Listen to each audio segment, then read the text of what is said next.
7개의 표적 가운데 오늘 마지막 최종적인 표적이 가장 큰 표적입니다. 앞선 표적들도 사람이 할 수 없는 위대한 일이었습니다. 물이 포도주로 바뀌는 이런 표적, 오병이어의 표적, 죽어가는 아이를 먼 거리에서 살리신 표적 등등의 수많은 표적들이 참으로 놀랍고 위대한 사건이었습니다. 그러나 오늘의 표적에는 비교할 바가 못됩니다. 왜냐하면 오늘 표적은 죽은 자를 살린 거예요. 죽어가는 자를 살리는 게 아니라 죽은 자를, 죽은 지 며칠이 되었냐면 나흘이 되었기 때문에 시체가 부패하기 시작한, 아니 이미 상당히 부패된 사람의 시신을 살리신, 그리고 그 사람이 걸어서 나오는 놀라운 기적을 오늘 본문에서 베푸셨습니다. 그래서 오늘 본문은 가장 큰 표적이라고 말할 수가 있는 것이죠. 자, 오늘 본문을 통해서 우리는 무엇을 배워야 될까요? 이 본문도 우리가 오랫동안 신앙생활 하신 분은 수십 번 들은 본문이기 때문에 그분들을 배려하기 위해서 큰 줄기를 두 가지로 뽑아서 말씀을 전개하려고 합니다. 첫 번째, 오늘의 교훈, 메시아이신 예수님은 죽음에 대한 이해가 달랐다 하는 것입니다. 한번 따라해 볼까요? 메시아이신 예수님은 죽음에 대한 이해가 달랐다. 사람들은 일반적으로 죽음하면 끝이다, 절망이다 라고 생각합니다. 근데 오늘 본문의 예수님은 이런 통속적인 죽음에 대한 이해와 다른 이해를 가지고 죽음에 대해서 정의를 내려주고 계십니다. 자, 오늘 본문의 배경은 예수님이 참 사랑했던 나사로가 죽은 거예요.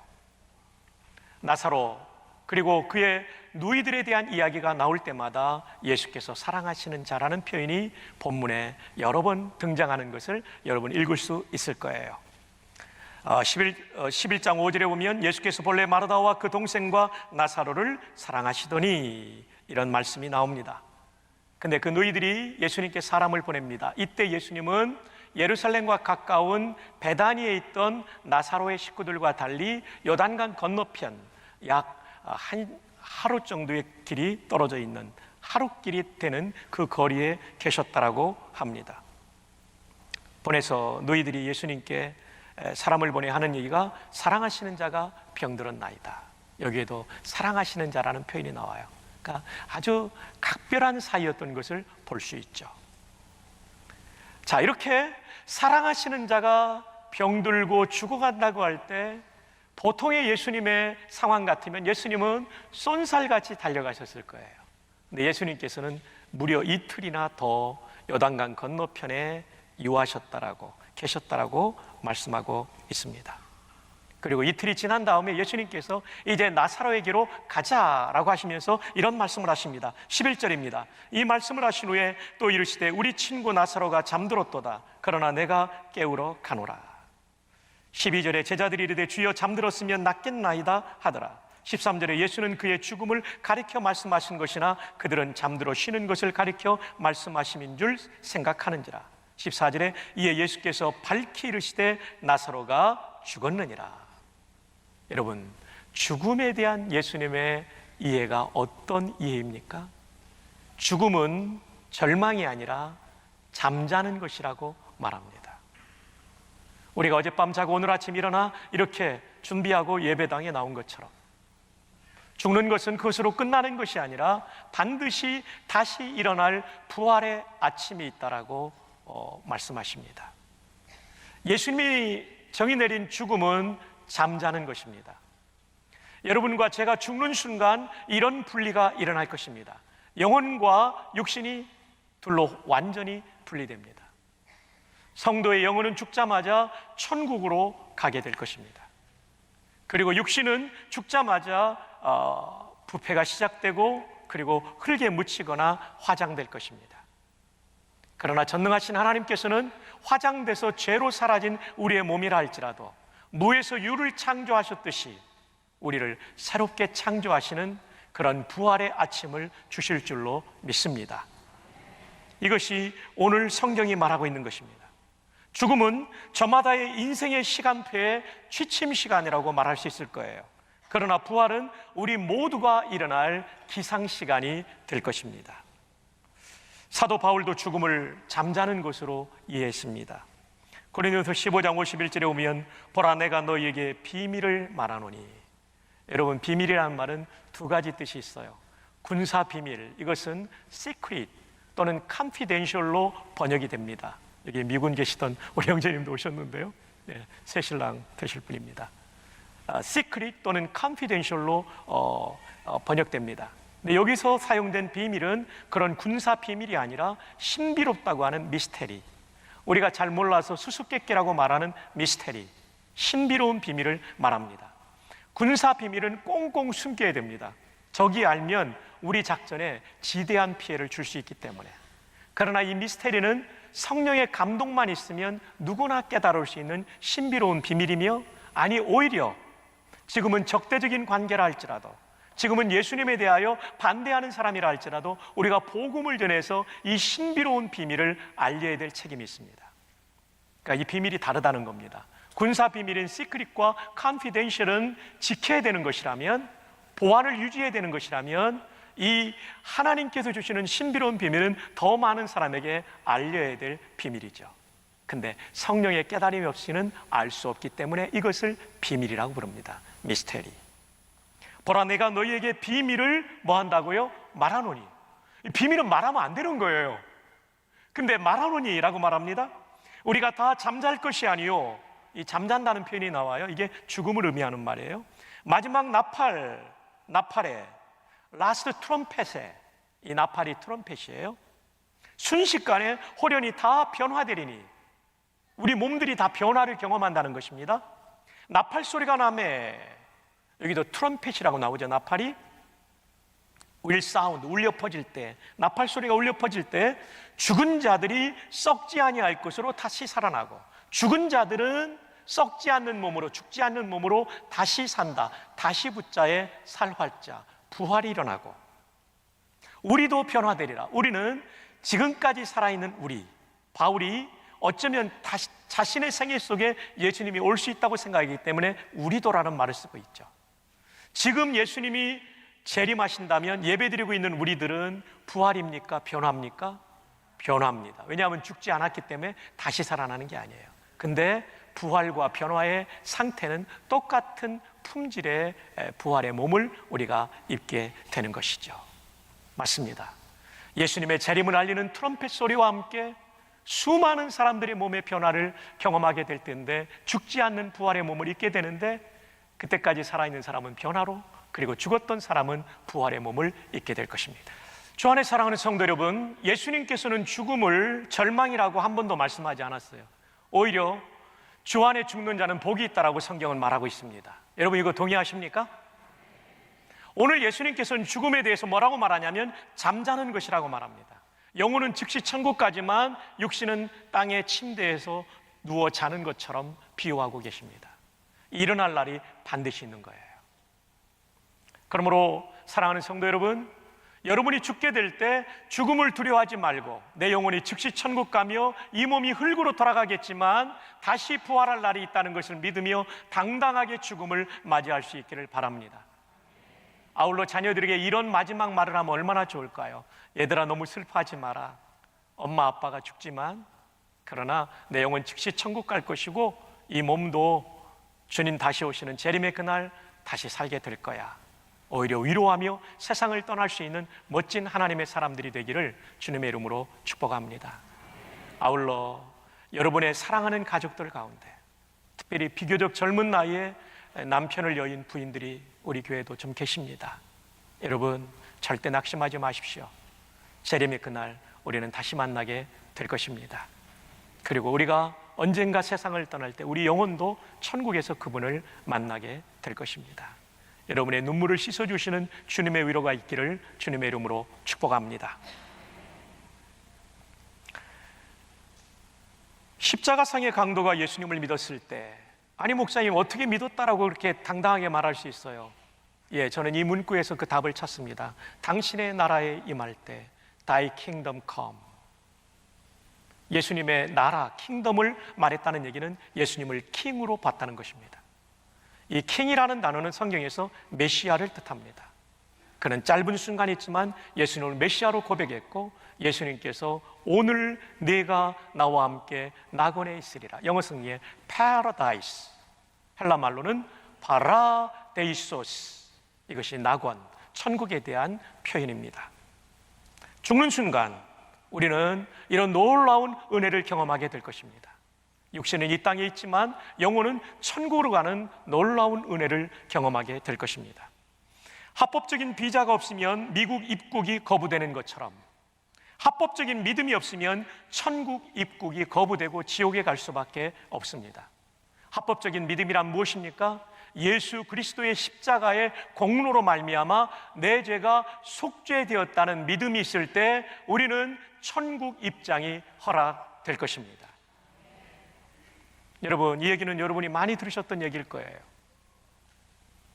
스펄전이 꿈에 천국에 갔더니 베드로가 문을 지키고 있었어요. 그래서 스펄전이 물어봤대요.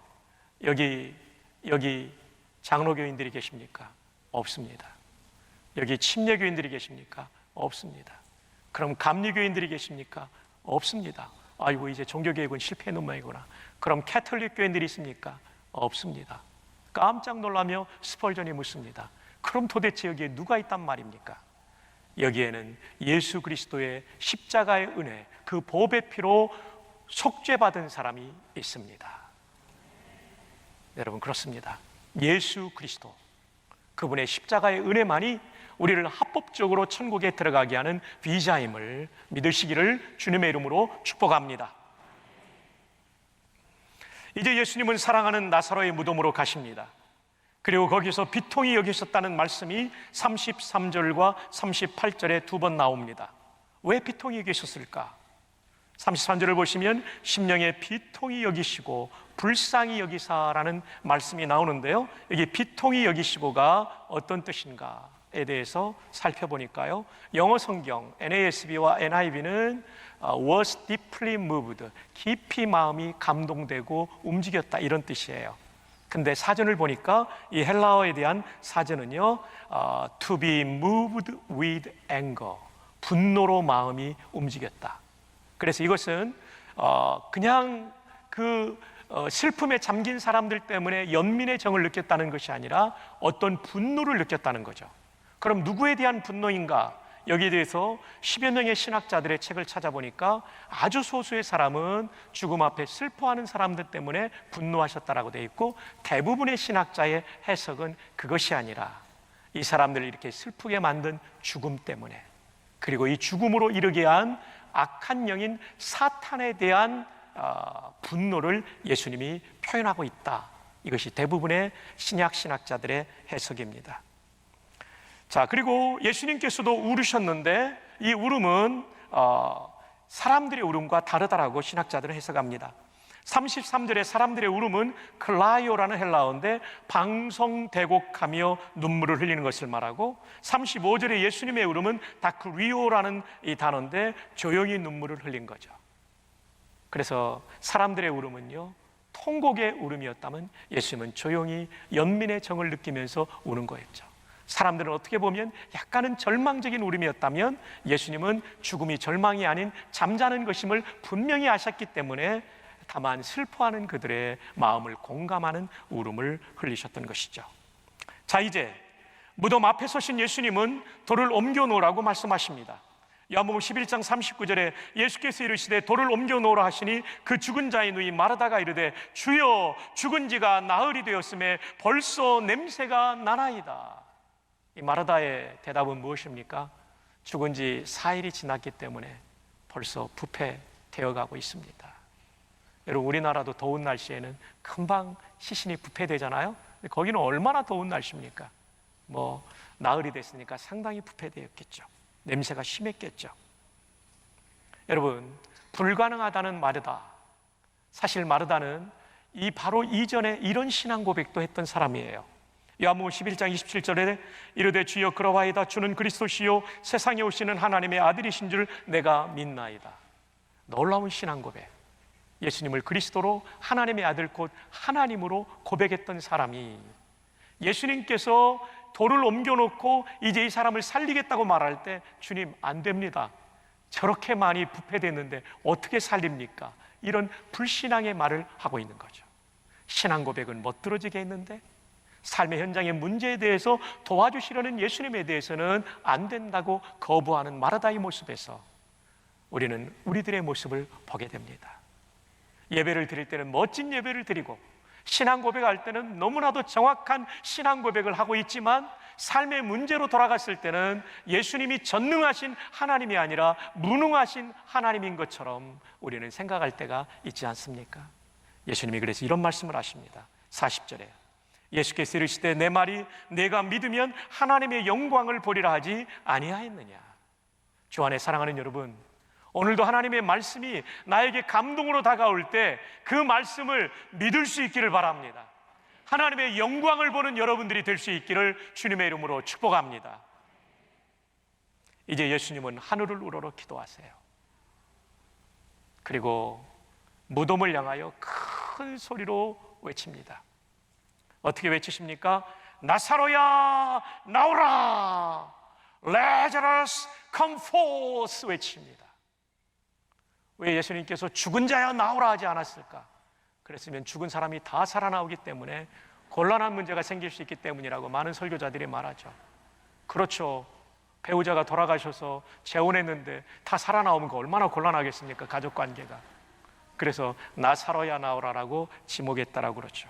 그랬더니 어떤 일이 나타납니까? 44절에 죽은 자가 수족을 배로 동인 채로 나오는데, 여러분, 수족을 묶어두었는데 나온다는 얘기는 걸어서 나오는 게 아니에요. 그 다음에 보면 또 그 얼굴은 수건에 쌓였더라. 얼굴이 수건에 쌓였는데 뭐가 보이겠어요? 아무것도 안 보이죠. 어떻게 나왔을까? 성경학자들은 하나님의 신비한 능력으로 그를 끌어당기심으로, 먼저는 일으켜 세웠겠죠. 그리고 끌어당기심으로 나오게 되온 거죠. 그러자 예수님께서 말씀하십니다. 풀어놓아 다니게 하라. 놀라운 표적입니다. 죽은 자, 그것도 갓 죽은 자가 아니라 죽은 지 나흘이 되는 사람, 부패하고 있던 몸을 가지고 있던 그 사람이 살아나는, 왜냐하면 그분이 창조주이기 때문에 가능했던 것이죠. 자, 여기서 우리는 무슨 교훈을 받아야 됩니까?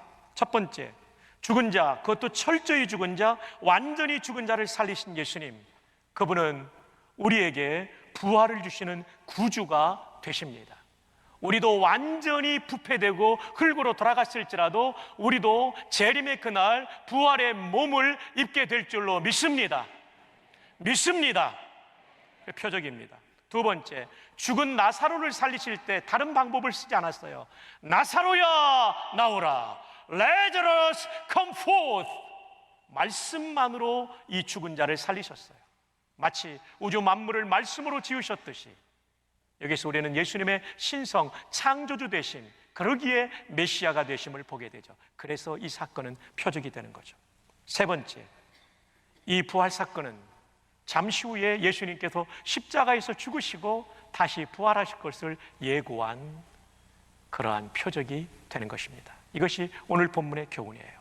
그런데 여러분, 나사로의 부활은 저와 여러분이 경험할 부활과 달라요. 나사로는 부활했다가 다시 죽었어요. 그리고 그의 몸은 썩어서 흙으로 돌아갔어요. 그러나 저와 여러분이 경험하게 될 부활은 다시는 죽지 않고 다시는 썩지 않는 부활을 경험하게 될 것입니다. 나사로는 그 당시 한 번 필요했기 때문에 표적적으로 부활이 된 것이죠. 여러분, 종교의 기능은 무엇일까요? 종교의 기능은 인생의 문제에 대한 해답을 주는 것이죠. 그래서 여러 종교가 여러 답을 주고 있습니다. 그 중에는 윤리적으로 맞는 말도 있어요. 그러나 모든 종교가, 기독교를 제외한 모든 종교가 대답할 수 없는, 해답을 줄 수 없는 문제가 하나가 있습니다. 그건 죽음이라는 문제입니다. 어떤 종교도 죽음의 문제를 해결해 주지 못했어요. 그런데 오직 기독교만큼은 죽음의 문제를 해결해 주십니다. 그게 뭡니까? 부활입니다. 생명을 주는 것입니다. 아멘입니까? 그래서 기독교는 생명의 종교라고 우리가 부르는 것이지요. 인도의 성자 선다싱, 그는 힌두교를 버리고 기독교를 선택했습니다. 그리고 성자라고 불릴 만큼 위대한 하나님의 종의 생애를 살았고, 그는 티벳에 가서 선교하다가 인생을 마쳤죠. 훌륭한 인물이죠. 그가 영국을 방문했을 때 케임브리지 교수가 물었습니다. 당신은 대대로 믿어오던 힌두교를 버리고 기독교를 선택했는데 어떻게 그 일이 인도라는 삶의 환경에서 가능했습니까? 그러자 선다싱은 한마디로 대답했습니다. 부활하신 예수 그리스도가 살아계시기 때문입니다. 그분이 살아계셔서 그로 하여금 믿음을 주시고 가정의 반대 그리고 배척 수많은 어려움을 살아계신 주님이 도와주셔서 이길 수 있었다는 것이죠. 코로나19로 어려움을 당하는 성도 여러분, 여러분은 절대 혼자가 아닙니다. 해연자매 연주처럼 누군가 여러분을 위해서 기도할 뿐만 아니라 부활하신 주님이 지금도 살아계셔서 여러분을 돕고 계십니다. 그분께 기도하고 그분의 도움받아 승리하는 여러분이 될 수 있기를 주님의 이름으로 축복합니다. 오늘 결론입니다. 가장 큰 표적을 행하신 예수님, 그 예수님은, 메시아이신 예수님은 죽음에 대한 이해가 달랐어요. 여러분, 지금까지 죽음을 절망으로 생각했다면 오늘 이 순간부터 바꿔야 됩니다. 죽음은 잠자는 겁니다. 영혼은 즉시 천국 가지만 육신은 이 땅에서 잠자고 있다가 예수님 재림을 알리는 나팔 소리와 함께 트럼펫 소리와 함께 우리 몸이 부활의 몸을 입게 될 것입니다. 두 번째, 메시아이신 예수님은 죽음을 완전히 정복하셨습니다. 저와 여러분의 죽음도 완전히 정복시켜 주실 줄로 믿습니다. 나사로의 사건은 그분이 메시아 되심을 보여준 표적이요, 말씀으로 정복하심은 그분이 하나님 되심을 보여준 표적이며, 그리고 예수님의 십자가 이후의 부활을 예고한 표적입니다. 이제 우리는 어떻게 살아야 될까요? 죽음에 대한 관점을 확 바꿔버립시다. 죽음은 잠자는 거다. 우리 죽을 때 모두가 당당하게 죽음을 맞이할 수 있기를 바랍니다. 앞서간 가족들 때문에 슬픔에만 잠겨있지 마시고 잠자는 거야. 영혼은 천국 가서 나보다 더 행복해. 그리고 잠자다가 주님 오시면 일어날 거야. 내 남편이 일어날 거야. 내 부모님이 일어날 거야. 이 믿음 꼭 가지기를 바랍니다. 두 번째, 내 죽음도 완전히 정복되는 부활의 날이 있음을 믿고 당당하게 죽음을 맞이합시다. 세 번째, 더 나아가 더 많은 사람이 이 놀라운 부활의 주인공이 될 수 있도록 생명의 복음, 이 신비한 비밀인 이 복음을 끊임없이 전함으로 더 많은 사람을 구원하는 우리 모두가 되기를 주님의 이름으로 축복합니다.